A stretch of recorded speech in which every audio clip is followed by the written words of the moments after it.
Hi, I'm Terry Liu, Eyes Wide Open Productions, Multimedia Outreach. Today we're outside Kukui Street Tattoo here in Kapa'a. We're going to go inside and talk to Moon Lake. He's been doing tattoos for 29 years.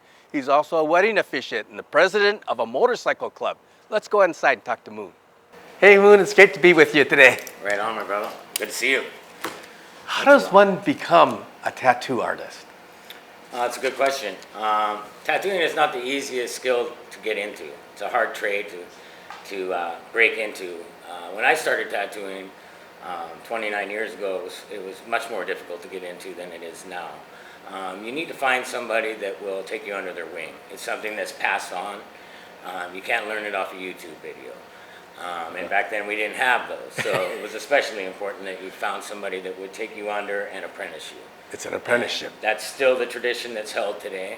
So you look for somebody, as now a professional, I can tell you, I look for somebody that's a good artist, that has a passion for skin art, and has a wide portfolio of art that they can do, and is willing to do a lot of work around the studio before they ever get an opportunity to tattoo somebody's skin. Well, there used to be a stigma around folks getting tattoos. Is that still so? What kinds of folks are getting tattoos these days? Well, that is true. Before days, tattooing was an underground art and more towards the outlaw side of things.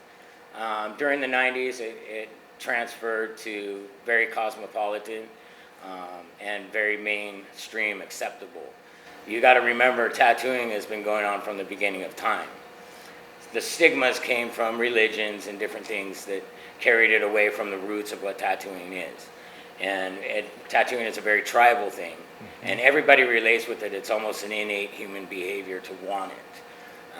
There came a time there was a stigma around it, and only people that were really in touch with themselves, which would happen to be the outlaws, were the ones that ended up getting tattooed. But nowadays, it's completely different. It's very mainstream and acceptable in all walks of life. Moon, you also have been a longtime member of the Lihue of Hawaii Motorcycle Club. Can you tell us about them and what they do? Sure, yeah. Lihue of Hawaii Motorcycle Club has been around since 1962, established on Oahu and the Big Island. Since then, we've migrated chapters out to Maui and Kauai. I'm an original member of the Kauai chapter, which we opened our chapter about 20 years ago. I've been everything from the secretary-treasurer on up to the president. We do a lot of things in the community. Our main thing is motorcycle club. So it's a passion that everybody has as motorcycle enthusiasts. You know, that's where we have our bond that puts us together. So it's people that are like-minded in that sense. But we also love to do things for the community. We do things such as fundraisers for the Boys and Girls Club.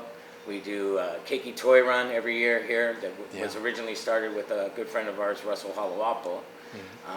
We're continuing the tradition since he's passed away.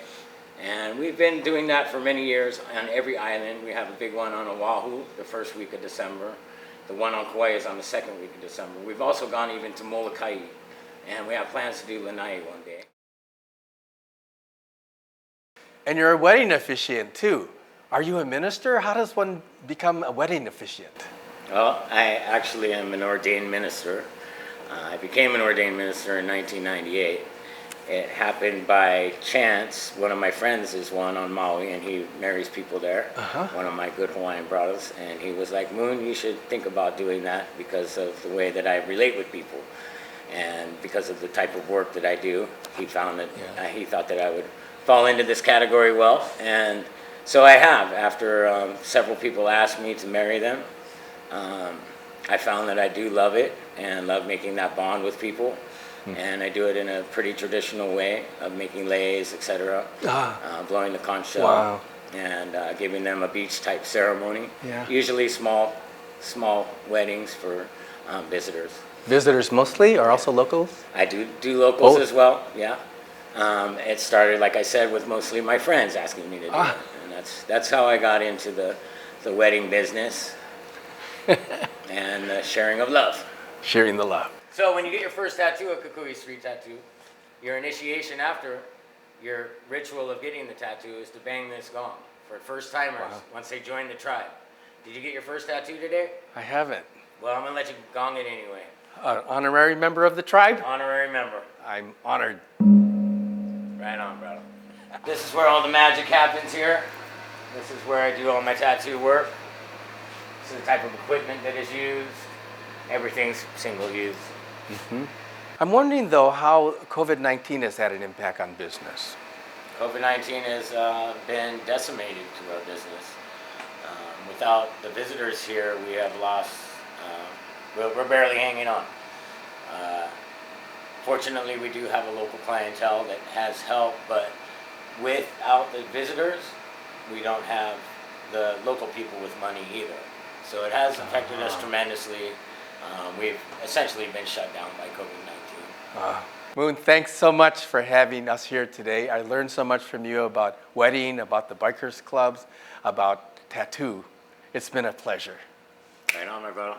Much aloha to you. Aloha. Moon Lake is a wonderful person and a benefit to the community. You know, we're not far from that newly refurbished skateboard park. So if you're coming in for a skate, why don't you come in for a tattoo too? This is Terry Liu, Eyes Wide Open Productions, Multimedia Outreach. Thank you.